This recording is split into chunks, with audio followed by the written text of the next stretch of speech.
life and confidence coach Diana Leader, and this is my podcast, the Crave More Life Roadshow. It's here we talk about emotional hits and lovingly kicking our own asses to get through them. Just so you know, it always comes down to being your beautiful, sassy self, living and loving from you, no matter what. So join me to hear about the healing journeys of other women, and you just might become a DIY ass kicker too. Hey listeners, welcome back to the Roadshow's Men of the Men's Book series. Entrepreneur, author, and passionate mountaineer Saahil Mehta is my guest today. You're going to find Saahil's full bio in the show notes. Hey everyone! Since 2010, Saahil Mehta has scaled 4 of the tallest mountains in the world. That alone might be enough for some, but not this guy. I'm Diana Leader, host of the Crave More Life Roadshow podcast. I'm an intuitive life coach and a confidence coach who helps people get what they want by finding their voice. I'm also the proud lead author of the Find Your Voice, Save Your Life book series on Amazon, including the award-winning Powerful Healer Spiritual Stories, and of course, the one that we're talking about today, Find Your Voice, Save Your Life 4, Transcendent Men, Real Stories. My guest today is Saahil Mehta, who wrote chapter 7 in our book called Unmask Your Soul, Find Peace Within.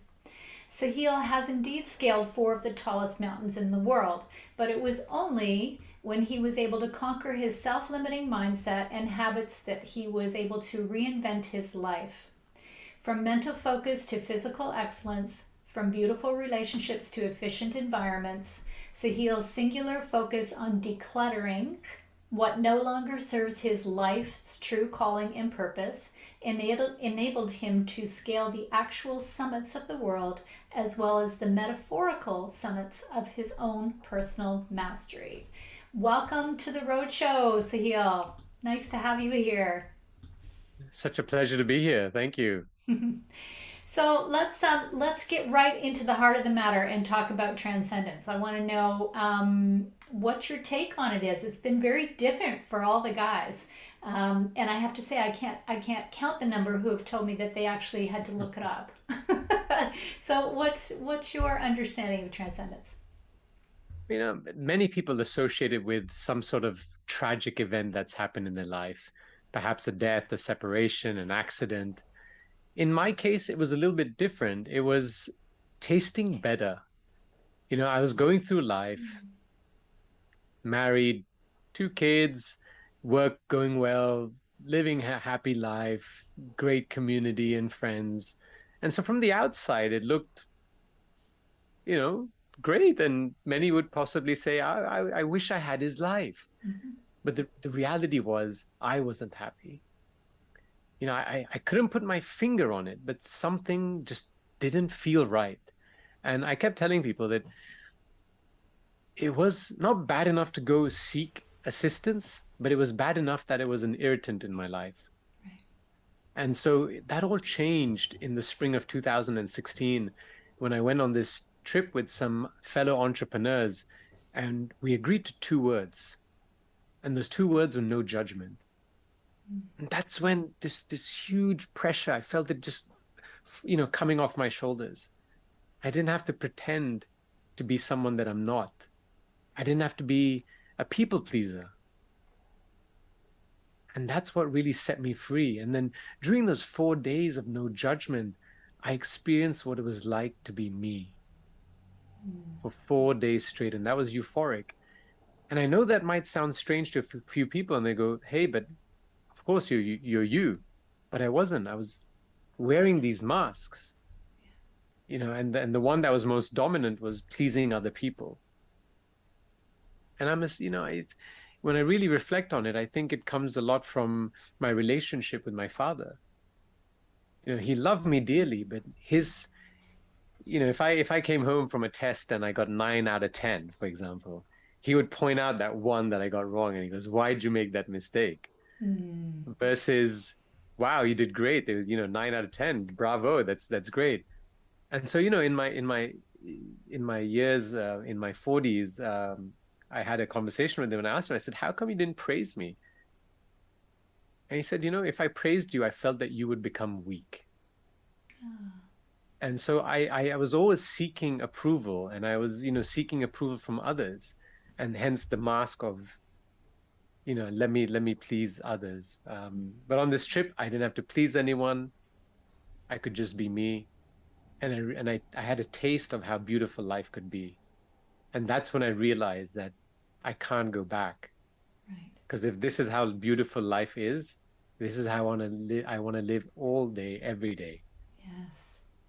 That's very, very, very interesting and very cool because it's, that whole concept of not being exactly who we are, not having that freedom, being weighed down by the influences or the pressures of people around us or society or whatever it is. We all have our little things.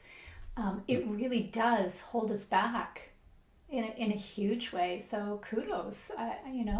It's great. And even just those two, I love those two words, non-judgment. Mm. So if applying that to yourself must have been extremely empowering. Well, when I came back from this trip, I realized that although I was in a environment where the few of us who were together, I believe we were seven, we agreed on this, and it's what allowed us to be us, to be authentic. But I knew when I came back, the world that I'm coming back to is filled with judgment. And so I came to kind of an in between, if that's the right word to use. And I said, Sahil, listen, even if you're half of what you were during that time period, you're still much better off than you are today. And so I started to identify things which I now refer to as clutter. And I said, what's holding me down? What's preventing me from being me, the authentic, the true me? And so I just started to identify, and I picked the low-hanging fruit, I guess, and start chipping away. And then I'm like, wow, actually this is easy, and life is already improving. And so I kept on it and on it and on it, but it didn't come without consequences. Mm-hmm. At some point, I still recall this day, and it haunts me. And well, it used to haunt me. Luckily, not anymore. But my wife one day she looks at me and she goes, Sahil, I don't recognize you anymore. Who are you? Because the Sahil that she got married to and she was used to wasn't the real me. Right. And so our relationship started to distance. And there wasn't a problem as such. It's not like someone cheated or someone abused or any of that. But we just started to distance.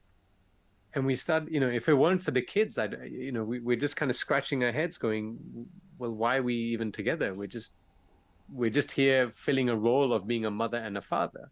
Mm-hmm. And so I often ask myself, I said, should I go back?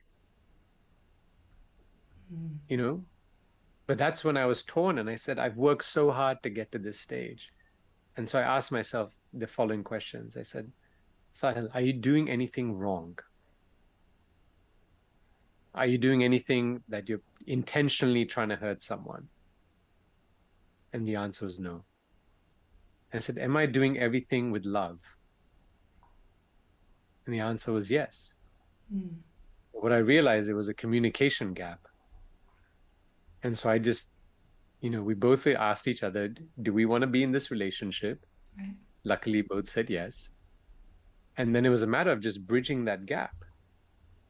And so we started communicating a lot more and creating a safe space where we were allowed to communicate without anger or judgment or because otherwise, again, you speak and then you get hit back with some words and then you go, oh my goodness, where's this conversation going?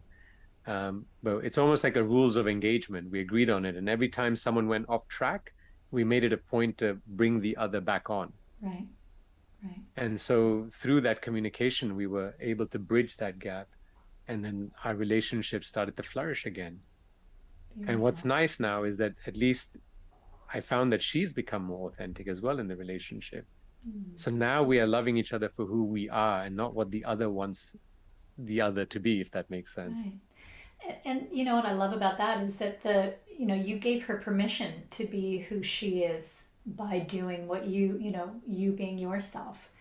So, which is huge because we can't change in a relationship without affecting the other person. Hmm. So even for her to come and have that conversation with you to begin with, that you're different, what's going on, or whatever that detail was, is awesome. And then creating your own container about what this looks like, and calling. I heard you now, you didn't use this term, but I call that, you call each other on your stuff when when things are not clear, which is, I mean, all that is a point for me, points to a very healthy relationship. So good for you, because a lot of people would have just gone, you're different. I liked it the way it was, and I'm gone. So yeah, I really appreciate that you did that, as a model, of a man who needed to change and did it. I believe it was my coach. Even though I'm a coach, I have a coach. I believe that coaching is so important because it helps you to find your blind spots. Yeah. And even my coach has a coach, right? So Yep. I feel that anyone who wants to transform their life, many of them do have someone in their life who's guiding them. And Yes. so my coach told me, and she used my mountaineering as an analogy. She goes, Sahil, when you climb a mountain, is it just straight up? And I said, no, it's got its peaks and valleys, all the way. And she goes, just because you enter one of your valleys and it's dark and you may not be able to see the peak from the valley because it's, all you see is it's so deep that you can only see the rocks and you're thinking, oh my God, I'm the victim. What's going on? This is terrible. You oftentimes forget the peaks that you hit along the way. And so I was in that valley. And so I kept, remembering that. And I said, no, you just have to get out of that. Remember the peaks. You've tried and worked so hard to get to where you are. Continue this journey. Because if you're doing it with love and with the best of intentions, you have nothing to fear. But it's a tough road. I could have taken the easier path. But that was I look back now and that definitely wasn't the right path, Right. the easier one. And isn't that part of transcendence? Getting over something and recognizing who you really are. And I honestly, I don't think that the world has woken up to this yet, that who we really are is about love. It's not about drama. It's not about anger. I mean, there may be annoyances, but even those you're allowed to deal with in a very different way.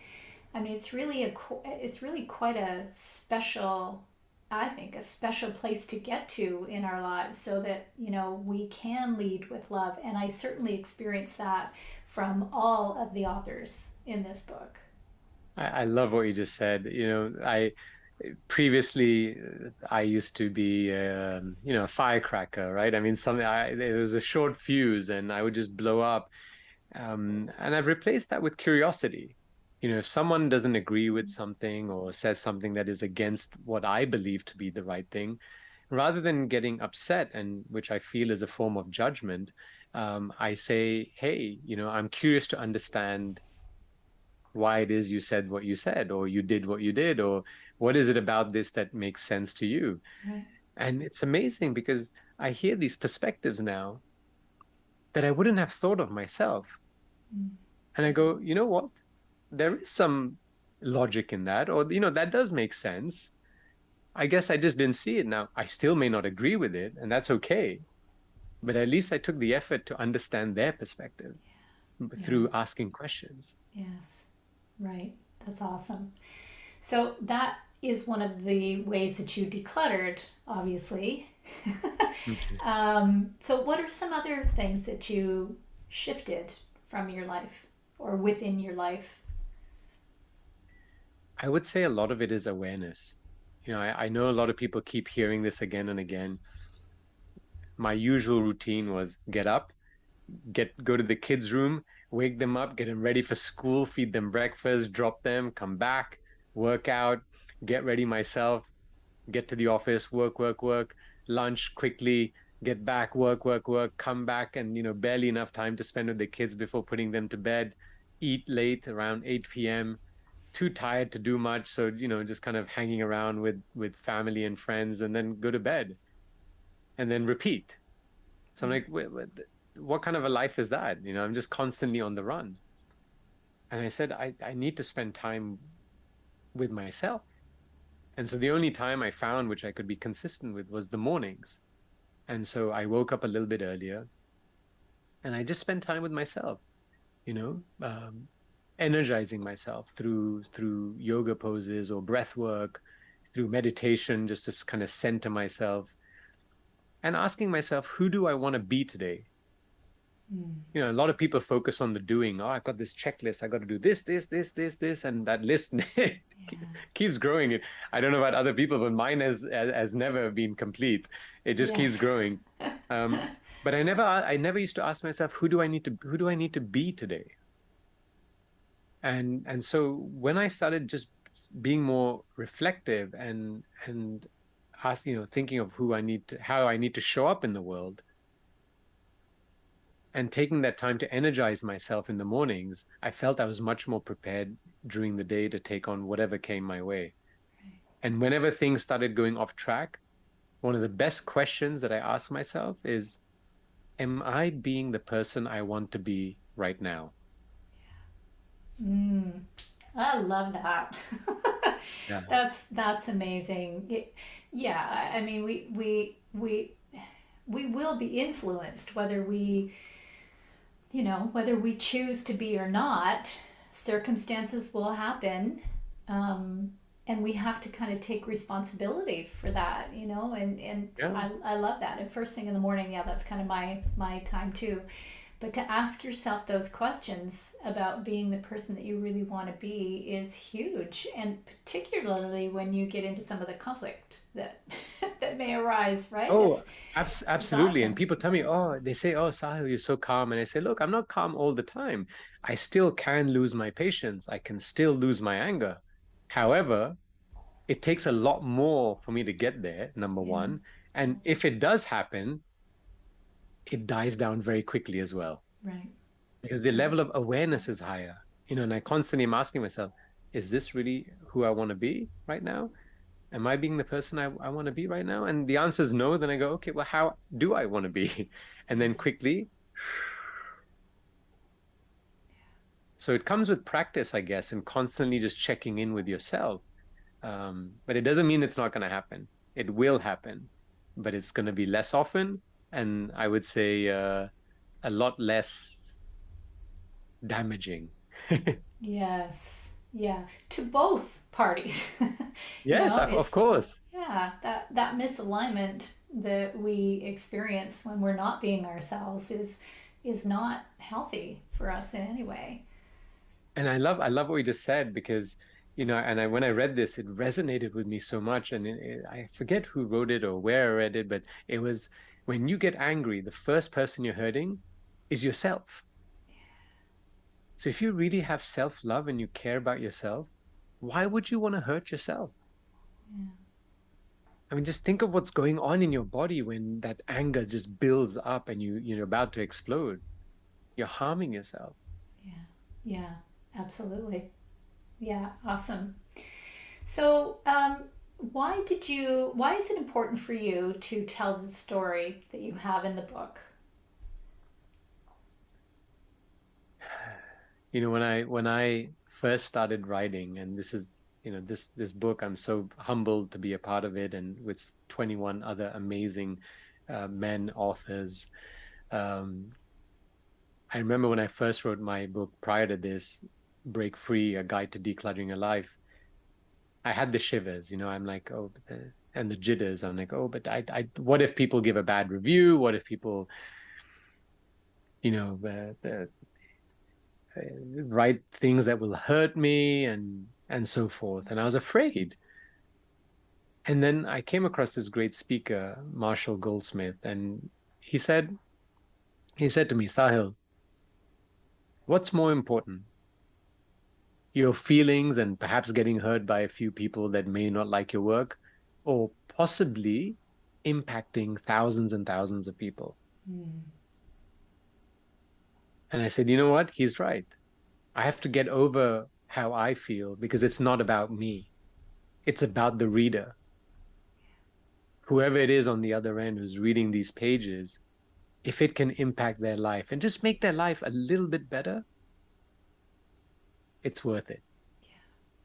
And so I find that by sharing, it's not just for men, but women can have a better understanding of men, and men will have the confidence and courage to be themselves and not live under the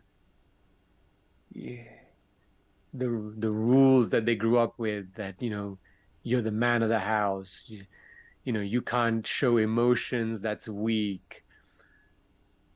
Yeah. And all the other things that we've been told and have been suppressing in our lives, it's okay.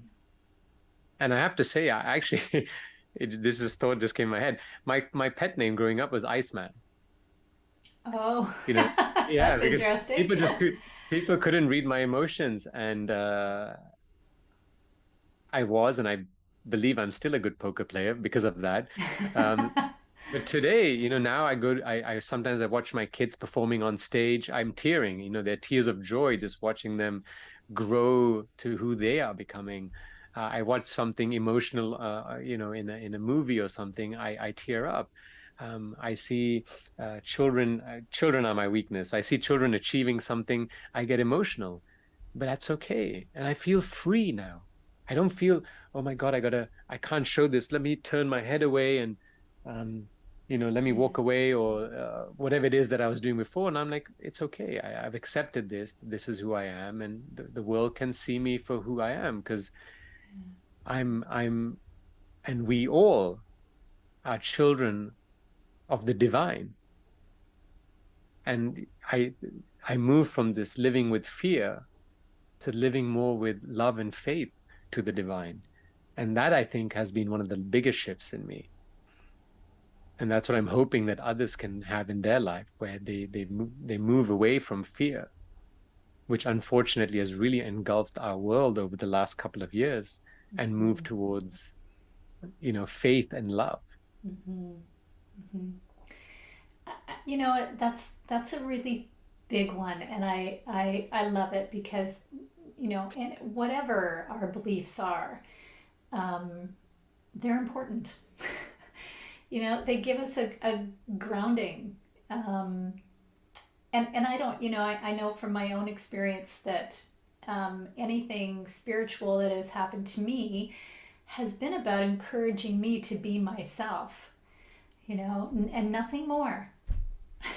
Just be who you are, be true to who you are, which is really what you have done, really what transcendence offers, right? We get to heal whatever's happening, make our changes, make our shifts, and then become that person, become that true self, the person that is aligned. So yeah, I think that whatever, our belief, whatever our beliefs are, um, yeah, I think they're really important. They're a really big part of any kind of self growth.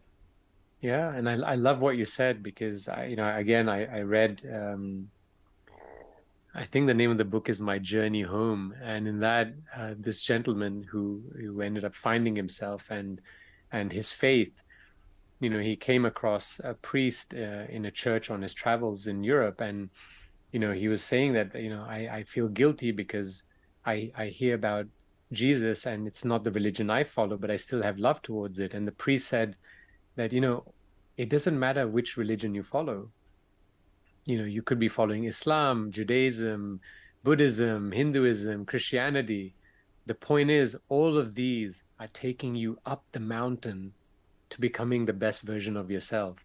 So Mm-hmm. whichever path takes you there, it doesn't matter. But as long as you take that path that is Mm-hmm. right for you. Mm-hmm. So whatever your belief is, and if it's not a particular religion and it's more on the spiritual side, it's okay. There's no reason to feel guilt, because I used to feel it too sometimes.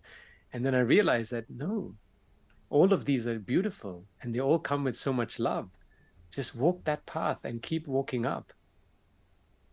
Yeah, yeah, that's awesome. I love that. I want to comment too on the vulnerability piece because that was really huge. I wrote about that in my introduction in the book. How difficult it is for men and women as well, but more so men, to be completely open with their feelings, as you describe, tearing up when you see something that is joyful or sad. It's not common. It's not. And I wish it were, and I hope that this book makes a big difference where that's concerned. Because they are all parts of us that we can't ignore. We leave one little piece out, then we're gonna be aching for that piece. So yeah, take your Kleenex with you when you watch your kids, because yeah, I love that. I love seeing a man just be human. Well, I mean, look, the reality is if you look at statistics, if I'm not mistaken with these numbers, 2/3 of suicides around the world are men. Most violence that is in our society is men. So there's a lot of emotion that is being suppressed and blocked. And I remember someone telling me emotions are nothing but energy in motion. And so all that energy, you're suppressing it and holding it inside you. And just like a river that stops flowing, it gets that's stagnant, it starts to stink and smell, and all the fish die inside, and all the life dies. And so this emotion is just stuck inside of you, just rotating, rotating, and more and more is building up, and you keep suppressing it. And at some point, the pressure is so overwhelming, it's going to come out in some way, and that could be health. It could be, whether physical or mental, that's heavily damaging your body. It could be an attack of sorts, verbal or physical, on someone else. And we can avoid that. We can avoid all of that by just allowing that energy to flow. Yeah. Yeah, that's awesome, and I like the reference to energy too. I've heard that concept as well. Energy and motion. Um, we have to be aware of that stuff because we feel it. Mm. Yeah, yeah, we really do. So, what do you think about women's the healing that women can do, maybe I'm leading the question. What do you think women can gain from this book? I feel that women can gain a better understanding about men. The most women, if they are with a man who's suppressing his emotions, may not fully understand what he's going through because he's not sharing. But this book is giving 22 different perspectives from men in all walks of life from around the globe. And hopefully that will give them an insight and a better understanding of who the men in their life are, whether it's the father, whether it's the husband, a brother, the son, a friend, a colleague, whoever it is. Mm-hmm. And it just kind of opens their eyes a little bit more. Mm-hmm. So it's absolutely beneficial for both men and women to read this book. Mm-hmm. Yeah, I agree. It's having done most of my work with women, I know that there are women who get stuck in relationships that just don't serve them, and I will hear things like, how do I find someone that is going to treat me better? Mm. So and I think we can agree as coaches, we can agree that we need to be what it is we want in the world. Yeah. So if we're showing up whole, then I'm really hoping that women will, in from that place, start to ask for that kind of behavior in return. Open it up, give permission for your partner to be vulnerable and to align to themselves. Take the time, as your partner did. I think that would be a Yeah. huge gift.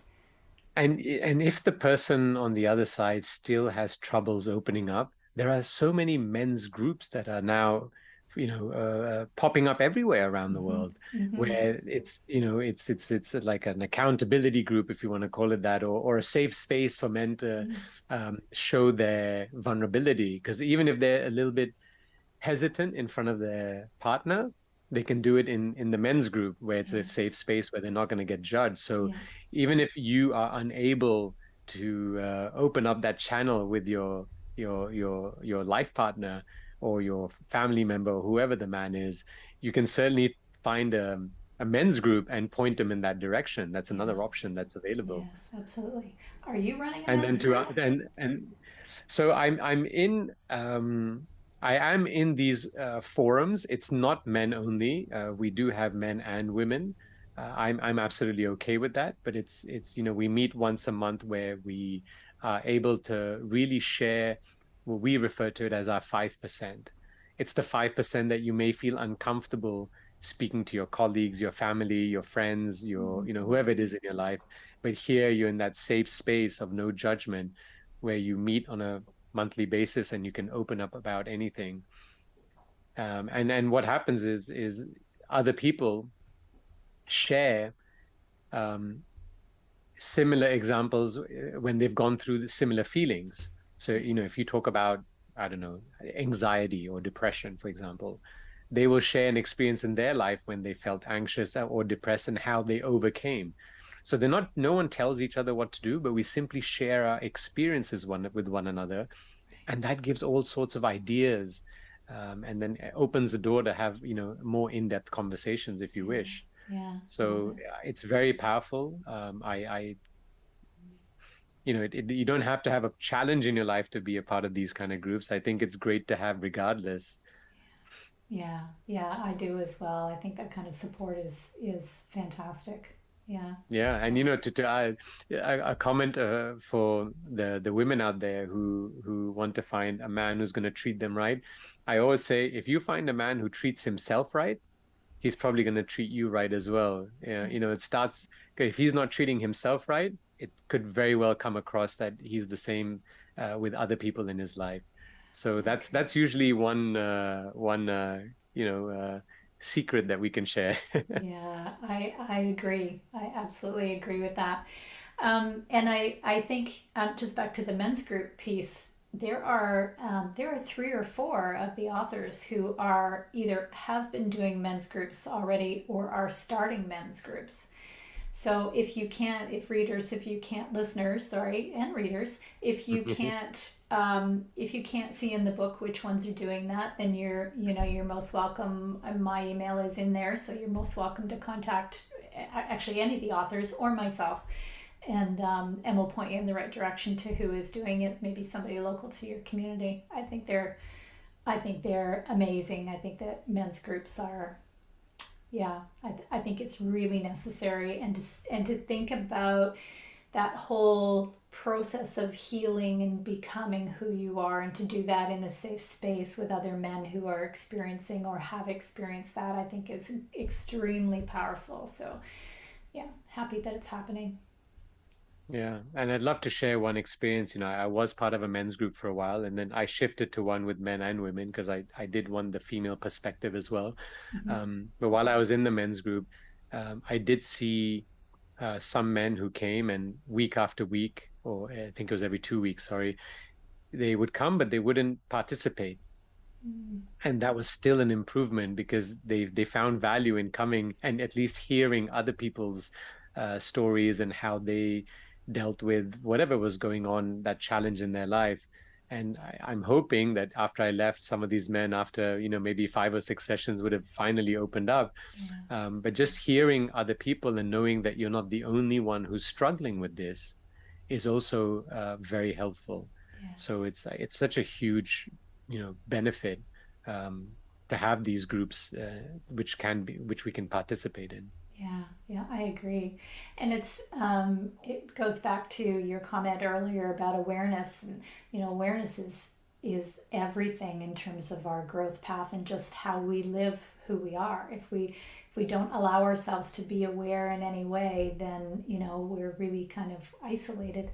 So to have even just going and listening is it. And and you'll hear me at the end of this, I always say that to the listeners of this podcast, that you are, just by listening, you are creating something within yourself. Mhm. So yeah, I think awareness is a big one. Yeah. So, Saahil, do you have any last comments that you'd like to make to the listeners? You've been listening to us for the last, I believe, half an hour or so. I'm sure there's something that you've picked up that you found valuable. My suggestion and my push, if I may use that word, is whatever that one thing is, start today. Mm. I mean, I've walked away from amazing podcasts and said, yeah, I'm inspired, I'm motivated, I'm going to do this, I'm going to do that. And I've got this huge list of things to do. And then I end up doing nothing. And so just pick one, and start with that today. Yeah, beautiful. I love it. Thank you so much. I really appreciate you coming out, and I know it's starting into evening time for you in Dubai. So I appreciate that because I know it's going to be sliding into family time. Thank you so much for saying yes to this project and for sharing everything that you have learned and your, being as vulnerable as you have been. We really appreciate it, and yeah, I'm very happy that you joined. So thank you. Thank you. And listeners, again, I just said I'd do this, so I have to repeat it. But just by being here, you have heard something. You have opened yourself up to some peace. And I loved I loved the recommendation from Saahil about just start with whatever that one piece is. And I will say too, as I always do, that just by being here, you are kicking your own ass. You are taking responsibility for your life going forward. And even if it's just that little bit, that's okay. So thank you so much, and we will see you all next time. If you like today's podcast, hit subscribe at the bottom on your way out, and come find me at cravemorelife.com for even more DIY ass kicking.